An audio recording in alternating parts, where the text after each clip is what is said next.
Morning, students. Today is 26 November, and we all celebrate 26 November as Constitution Day. Okay, you should know that today the very great constitutional members formed this constitution. Their hard work bring a great fruit for them, and on this day, constitution was adopted. And in year 1950, 26 Jan, constitution was implemented, came into the effect, and it was implemented throughout the nation. Okay, and 26 Jan is celebrated as Republic Day, but today we are not celebrating Republic Day. We are here to celebrate Constitution Day. Okay, so students, I would like to tell you something about the recent constitutional amendments that are very important for you to learn to know. And I'm going to start from year 2017, that in this year 101st constitutional amendment was introduced, and according to which GST was implemented throughout the nation. GST means goods and services tax. Some of people were very happy with this and some of them were not. But now everybody is following this rule, this law, this GST. And in year 2018, there was 102nd constitutional amendment, and according to this, constitutional status was given to National Commission for Backward Classes. Okay, that address the issues of backward classes. Okay, then in year 2019, 103rd constitutional amendment was introduced, and according to this, maximum of 10% of seats were reserved for EWS people. EWS means economically weaker section people. Then in year 2020, that is this year, in January 2020, there was introduction of 104th constitutional amendment. Okay, and what they have said according to this? According to this, they said that there was extension of reservation seats for the people belonging to scheduled caste and scheduled tribes in Lok Sabha and in the state assemblies. Okay, so these were the very important constitutional amendments that are done in recent past and are very important for you to learn. Now, let us start the presentations of our very brilliant students. Firstly, I'm going to start with Bhumika. Yes, Bhumika.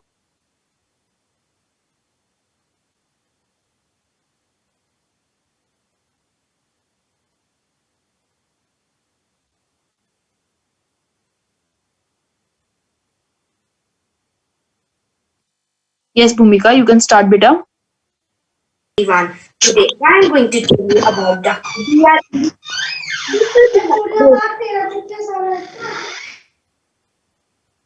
whose real name Yes, was Bhumika.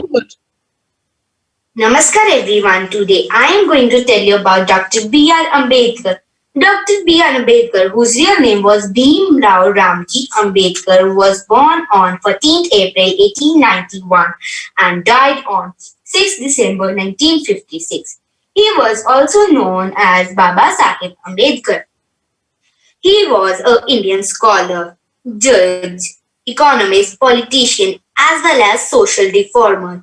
He inspired the Dalit Buddhist movement and campaigned against social discrimination towards the untouchables, Dalits, while also supporting the rights of women and labor. He was independent India's first Minister of Law and Justice, the chief architect of the Constitution of India and a founding father of the Republic of India. Thank you. I have ended my topic with this. Beautifully presented, Bhumika. Very good. Next is Arman. Yes, bete.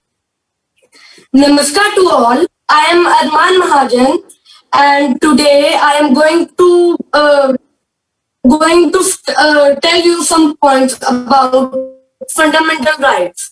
As you all have heard in news that some people did not get rights that are actually fundamental rights to do the things that other people do. So today I am playing the role of judge and I will tell you about fundamental rights.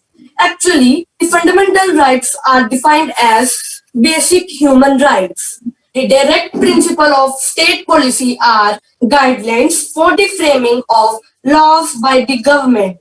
The fundamental duties are defined as the moral obligations of all citizens to help promote a spirit of patriotism and to uphold the unity of India. These duties set out in Part 4A of Constitution concern individuals and the nation, like the directive principles. They are not enforceable by courts unless otherwise made enforceable by parliamentary laws. Initially, there are six major constitution of laws of India. These are rights to freedom, rights to equality, rights to avoid exploitations, rights to freedom of religion, culture and educational rights, constitutional remedies, etc. Thank you. Very good, Rahman. Very good. So I think so. Next one is after Rahman. Who was there?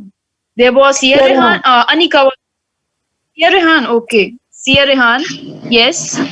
Hello friends, today I, Sia Rehan, is going to tell you some points on fundamental rights. First point, to abide by the constitution and respect its idols and institutions, Sia. the national Sia. Beta, you are not visible. Am I visible? Wait. Yes. Now you are visible. Good.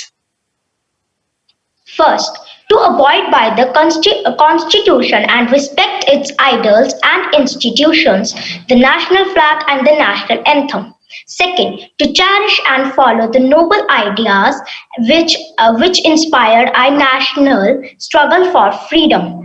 To defend the country and render national service when called upon to do so, to promote harmony and spirit of common brotherhood amongst all the people of India, translating religion or sectional diversities, to renounce practices derogatory to the dignity of women, to value and preserve the rich heritage of our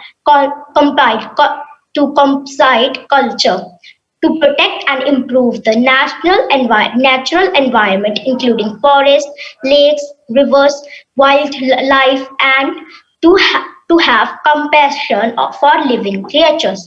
Thank you. Good. Very good. Next, who is going to follow after Sia Rehan? There is Krishna Sharma. Am I right? Okay, Krishna. Krishna.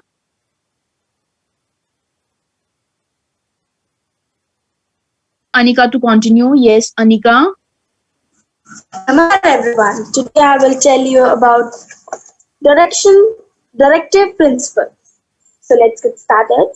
The directive principles have been used to uphold the constitutional validity of legislations in case of a conflict with the fundamental rights. Article 1C, the 5th Amendment in 1970 provided that any law made to give effect to the directive principles in Article 39B(c) would not be invalid on the grounds that they derogated from the fundamental rights conferred by the Articles 14, 19, and 20.